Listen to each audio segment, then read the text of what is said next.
ये 2 मिनट का स्तोत्र है जो मैं आपको आज बताने जा रही हूँ। इस श्राद्ध पक्ष में केवल आप इसे रोज सुन लेना जब तक श्राद्ध पक्ष है। यह पुराणों से निकला हुआ गुप्त स्तोत्र है। यह स्तोत्र भगवान नारायण बता रहे हैं नारद जी को जी हाँ, और यही स्तोत्र ब्रह्मा जी ने गाया हुआ है, तो पितृपक्ष में इसे जरूर सुनना चाहिए। जो पुरुष समाहित चित्त से इस स्तोत्र का श्रवण मात्र कर लेता है तो उसने मानो संपूर्ण तीर्थों में स्नान कर लिया, उसके समस्त मनोरथ पूरे हो जाते हैं। यह स्तोत्र है स्वधा स्तोत्रम। स्वधा देवी का नाम लिए बिना आप जो भी श्राद्ध कर्म करते हैं वह पितरों तक नहीं पहुंचता। इसीलिए मैंने बोला था कि पहले स्वधा देवी का मंत्र पढ़ा जाता है, उसके बाद तर्पण आदि किया जाता है। यह स्वधा देवी का स्तोत्र है जो भगवान नारायण ने नारद जी को बताया। यदि किसी को अपनी मनोकामना इच्छा पूर्ण करनी हो तो स्वधा स्तोत्र को उस इच्छा को धारण करते हुए आप लोग श्राद्ध पक्ष में केवल सुन लेना, ठीक है। स्वधा स्तोत्रम किसी के जीवन से पितृ दोष और पितृ श्राप को दूर करने के लिए रामबाण है।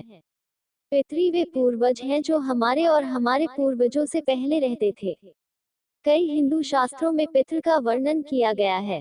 पितृ देवता के समान है। जैसे हमारा शरीर हमारे पूर्वजों के कारण अस्तित्व में आया है।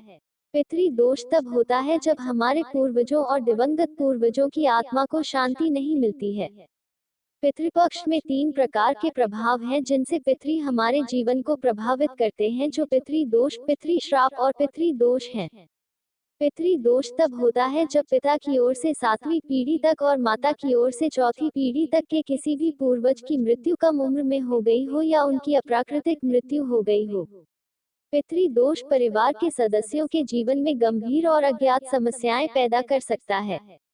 इसलिए दोस्तों, आज हम आपको स्वधा देवी स्तोत्र के बारे में बताने जा रहे हैं। सबसे पहले आपको बता दें कि स्वधा देवी कौन है। स्वधा देवी पितृ तृप्ति और श्राद्ध को बढ़ाने वाली हैं। वे पितृलोक की रानी हैं, जहां हमारे पूर्वज निवास करते हैं। सृष्टि के निर्माण के समय भगवान ब्रह्मा ने पितृ देवताओं के लिए पितृलोक का निर्माण किया था। उन्होंने निर्धारित किया कि सभी मनुष्यों का कर्तव्य है कि वे पितृलोक में अपने पूर्वजों की पूजा करें। इसलिए ब्रह्मा जी ने स्वधा देवी को इस सब का भार संभालने के लिए कहा। स्वधा देवी का नाम लिए बिना आप जो भी श्राद्ध कर्म करते हैं वह पितरों तक नहीं पहुंचता। इसलिए आप स्वधा देवी स्तोत्र जरूर सुने। इस स्रोतों को सुनने मात्र से आपको पितृ दोष से मुक्ति मिलेगी। तो चलिए दोस्तों, सुनते हैं स्वधा देवी स्तोत्र। स्वधोच्चारण मात्रेण तीर्थस्नाय भवेन न मुच्यते सर्वपापेभ्यो वाजपेय फलम लभेत। 1 स्वधा स्वधा स्वधेते यदि वारत्रयं स्मरेत् श्राद्धस्य फलमाप्नोति कालस्य तर्पणस्य च। श्राद्धकाले स्वधा स्तोत्रम यः शृणोति समाहित लभेच्छ्राद्धस्थाना च पुण्यमेव न संशयः। स्वधा स्वधा स्वधेते प्रसन्ध्यं यः पठेन प्रिया विनीता स लभेत् साध्वी पुत्रं गुणान्वितम्। पितृना प्राणतुल्या त्वं द्विजीवनरूपिणी श्राद्धाधिष्ठात्र देवी च श्राद्धादिना फलप्रदा। बहिर्गच्छ मन्मनस् पितृना तुष्टिहेत्वे संप्रीति द्विजातिना ग्रहिणा वृद्धिहेत्वे। नित्यात्वं नित्यस्वरूपासि गुणरूपासि सुव्रते आविर्भावस्तिरोभाव सृष्टो च प्रलये तव। स्वस्तिश्च नमः स्वाहा स्वधा त्वं दक्षिणा तथा निरूपिताश्चतुर्वेदे षट् प्रशस्ताश्च कर्मिणां। पुरासीस्त्वं स्वधा गोपी गोलोके राधिकास्खि धृतोरसि स्वधात्मानं कृत तेन स्वधा स्मृता। इत्येवमुक्त्वा स ब्रह्मा ब्रह्मलोके च संसदि तस्थौ च सहसा सद्य स्वधा साविर्बभूव। तदा पितृभ्यः प्रदोतामेव कमलान्नाम तां सम्प्राप्य ययुस्ते च पितरश्च प्रहर्षिता। स्वधास्तोत्रमिदं पुण्यं यः शृणोति समाहित स स्नात् सर्वतीर्थेषु वेदपाठफलं लभेत्।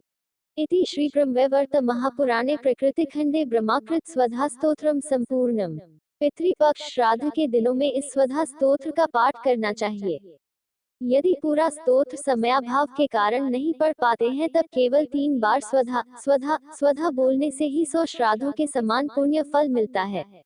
आशा करती हूँ दोस्तों आपको वीडियो अच्छी लगे। तो मिलते हैं अगली वीडियो में।